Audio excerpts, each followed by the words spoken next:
रूपल अपने कमरे में अलमारी खोलकर कपड़े सलीके से जमा रही थी।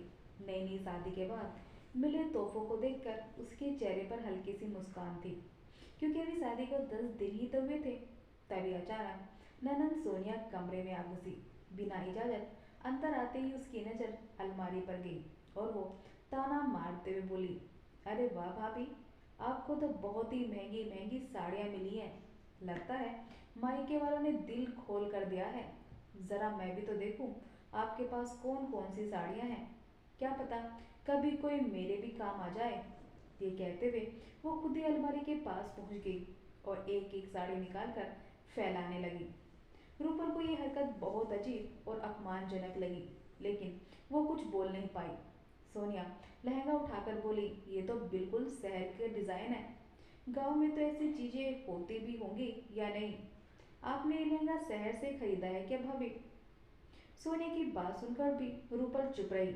उसकी चुप्पी में असहजता घुलती जा रही थी, क्योंकि सोनिया घुमा फिराकर उसका मजाक भी उड़ा रही थी।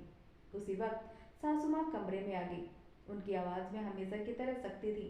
बहू, कब तक अलमारी खोलकर खड़ी रहेगी? ये कपड़ों का बाजार यहाँ क्यों लगा दिया? अब अपने कपड़े देखती रहेगी? तुझे घर का कोई काम दिखाई नहीं देता क्या? और सोनिया, तू यहाँ क्या तमाशा देख रही है? तेरी सहेली आई है, बाहर बैठी हैं।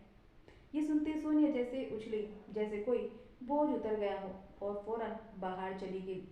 भाभी ने जल्दी जल्दी कपड़े समेटना शुरू किए तो सासू माँ फिर बोली, बहू, शाम की चाय का वक्त हो गया है और तेरी ननद की सहेलियां भी आई हैं।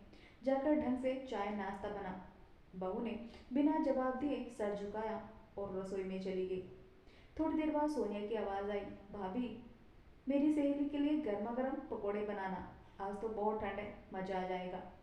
रूपल ने जल्दी पकौड़ों की तैयारी करनी शुरू कर दी, लेकिन बार बार उसके दिमाग में सोनिया की वही बातें घूम रही थी। बाहर से हंसी ठिठोली की आवाजें आ रही थी। मैं तो तेरी शादी में जरूर आऊंगी।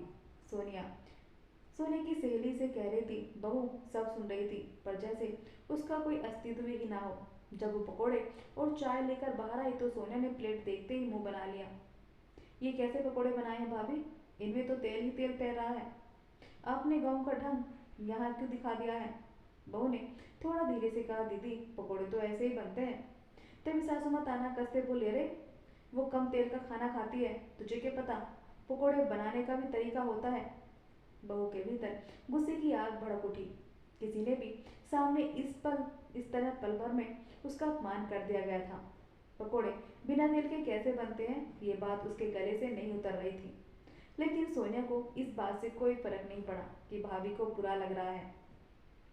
उसने तो सहेली के सामने हंसते हुए कहा, भाभी, अब गांव की तरह काम करना यहाँ नहीं चलेगा। ये शहर है, आपका गांव नहीं। अब जाओ और टिश्यू पेपर लेकर आओ। रूपल का मन बहुत दुखी हो रहा था, मगर बिना एक शब्द के टिश्यू पेपर लेकर आ गई। सहेली तो चाय नाश्ता करके चली गई, लेकिन बहू का चेहरा बुझा हुआ था। शादी को भी 15 दिन ही हुए थे और इतने में वो समझ चुकी थी कि सोनिया का मिजाज कितना जहरीला है। जब मन आए तो मीठी बातें करती है और जब चाहे तीखी ताने देने लगती है। कई बार वो उसे गांव की कहकर नीचा दिखा चुकी थी। उस रात बहू चुपचाप अपने कमरे में बैठी रही, मन में सवालों का तूफान लिए। उसे एहसास हो गया था कि यह घर सिर्फ शुरुआत में ही मुस्कुराया था। करवट लेकर रूपल सोने की कोशिश कर रही थी। डर के मारे पति से भी नहीं कह पाई थी, क्योंकि घर का माहौल बिगड़ने का इल्जाम भी उसी पर आ जाता। लेकिन अगली सुबह रूपल ने अलमारी खोली तो उसका मन एकदम ठिठक गया। जो क्रीम रंग की रेशमी साड़ी उसे सहेज कर रखी थी, वो अपनी जगह पर नहीं थी। रूपल तो उसने सोचा शायद उसने ही कहीं और रख दी होगी, मगर जब एक एक तय खोलकर देख लिया तब भी साड़ी नहीं मिली। उसका दिल बैठ सा गया। उसे समझ में नहीं आया कि ये कैसे हुआ, जबकि एक दिन पहले ही तो अलमारी में सब कुछ ठीक से रखा था। तभी सासू माँ की आवाज आई कि नाश्ता मिलेगा या नहीं, और ये सुनकर जैसे ही वो कमरे से बाहर निकली तो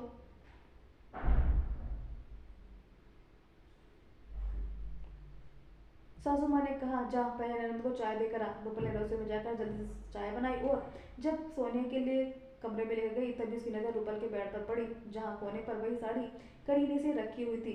रूपल कुछ कहती उससे पहले ही सोनिया ने उठते हुए कहा, ओ भाभी, ये साड़ी देख रही हो क्या? मैंने तो बस ऐसे ही देख ली थी, आप इतना क्यों घबरा रही हैं? आखिर घर की ही तो चीज है और घर में ही रखी है।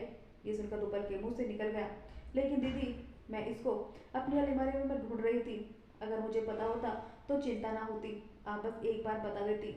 लेकिन रूपल की बात अधूरी ही रह गई। सोने ने बीच में ही काट कर आंखें तैरा कर कहा, अरे इतना हक भी नहीं है क्या मेरा?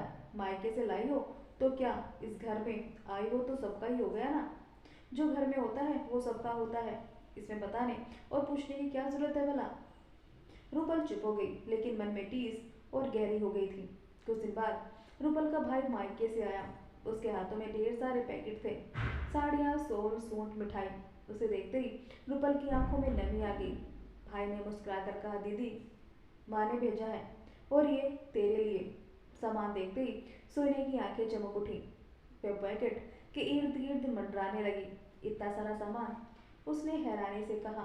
फिर तंज कसते हुए रूपल के भाई से बोली, वैसे तुम्हारे गांव में तो कुछ खास मिलता नहीं होगा, ये सब कहाँ से खरीद लिया? रूपल के भाई को बात बुरी लगी, लेकिन उसने मुस्कान ओढ़कर कहा, अब तो गांव भी बदल रहे हैं, अब गांव में सब कुछ मिल जाता है। उसने बस इतना ही बोला, मगर उसके चेहरे के भाव साफ बता रहे थे कि सोनिया की बात बुरी लगी है। मगर रूपल का दिल कसक गया। उसे लगा जैसे उसके मायके को बार बार नीचा दिखाया जा रहा है। सोनिया एक सोन उठाकर बोली, ये तो काफी अच्छी है।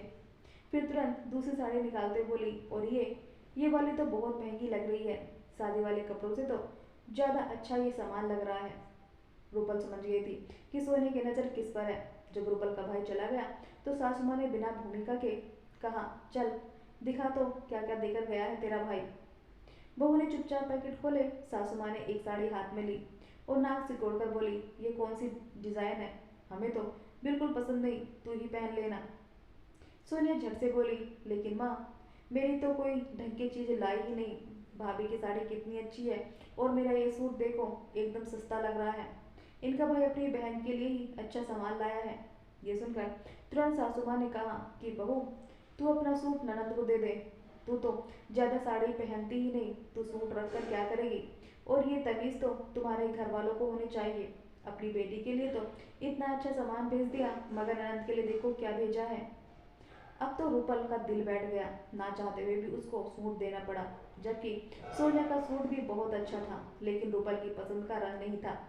साड़ी तो सास और ननद में से किसी को पसंद नहीं आई थी, लेकिन फिर भी वो जानती थी कि कल तक ये साड़ी भी उसकी अलमारी में नहीं रहेगी। सच में शाम तक वो साड़ी गायब थी। जब बहू ने धीरे से पूछा तो सोने ने बेपरवाही से कहा, अरे मैंने तो बस ट्रायल के लिए रख ली थी, भूल गई थी लौटाना।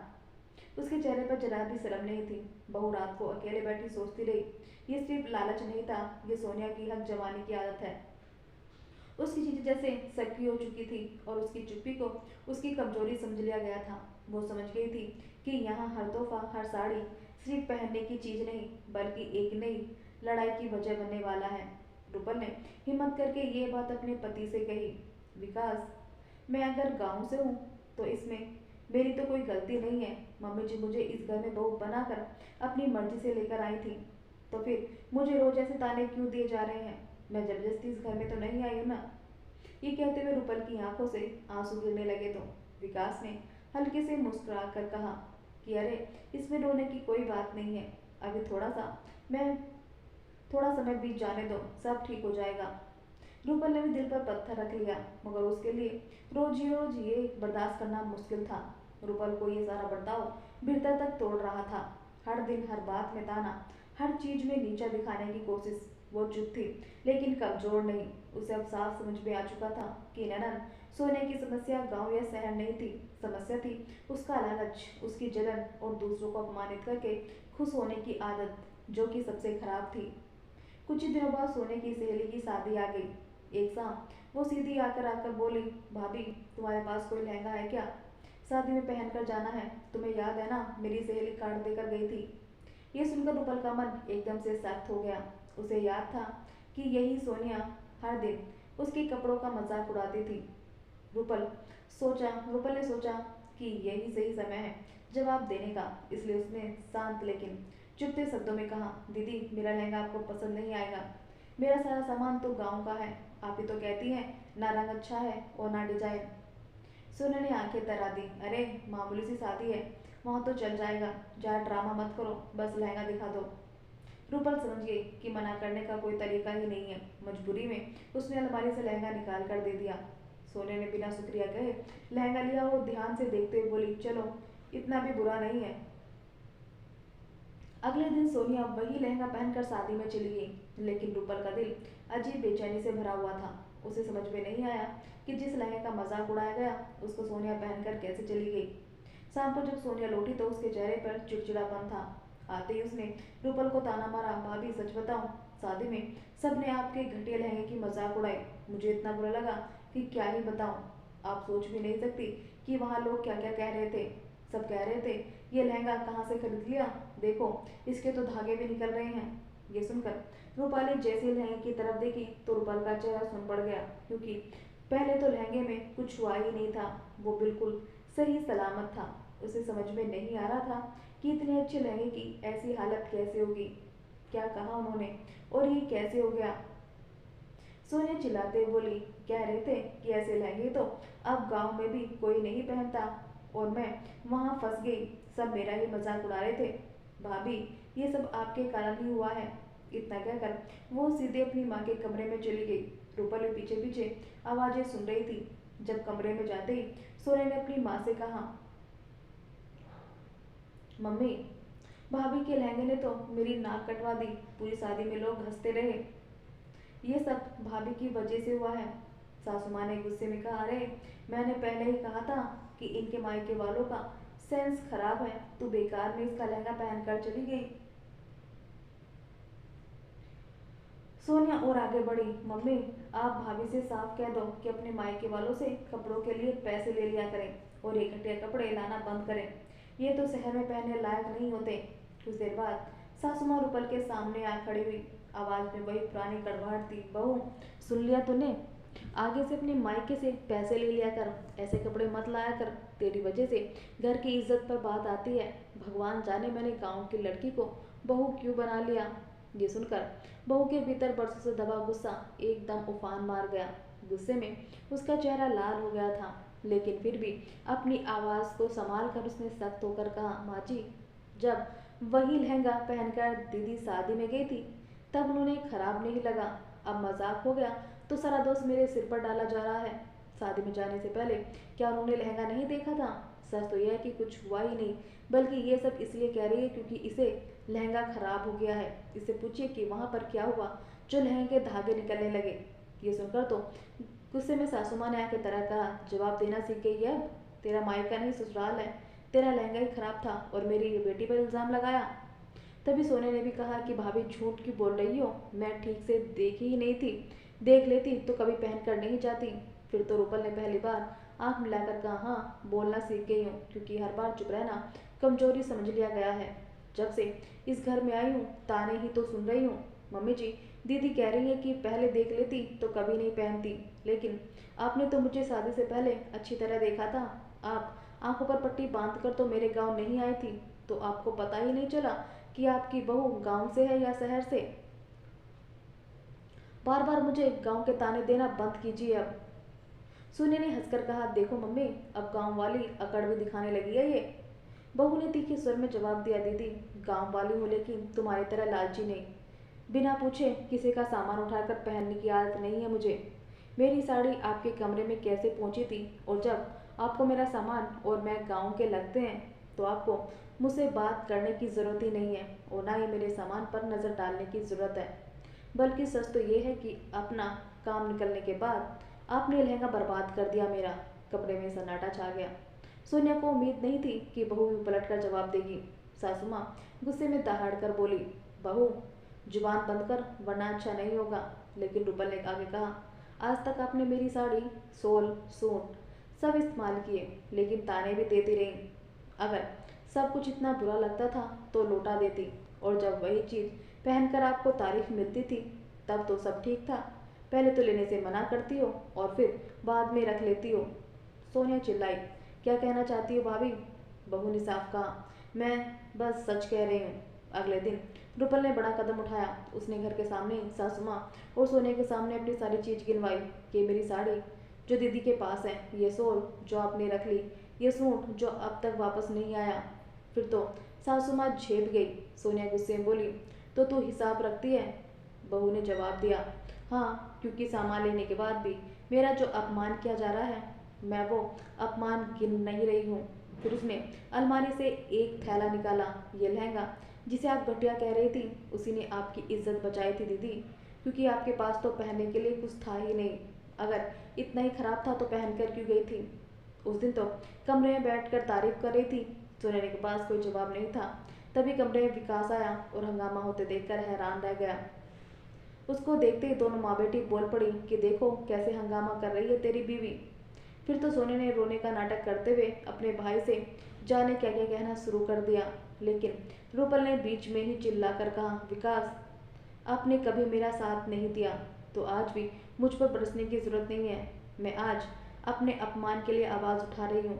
ये सुनकर तो विकास भी खामोश खड़ा रह गया।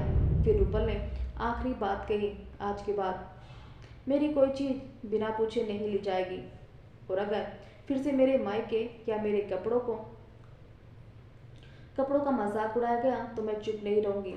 उस दिन पहली बार सोनिया को एहसास हुआ कि जिस बहू को वो कमज़ोर समझती थी, वो अब चुप रहने वाली नहीं थी। बहू ने ना तो चिल्लाकर बदला लिया, ना ही झगड़ा किया, लेकिन अपनी सख्त और साफ बातों से उसने नंद को उसका असली चेहरा दिखा दिया। अब घर में एक नया सन्नाटा था, डर का नहीं बल्कि उस बदलाव का, जहाँ रूपल ने खुद के लिए खड़े होना सीख लिया था और इतना तय हो चुका था कि अब मजाक एक तरफा नहीं रहेगा।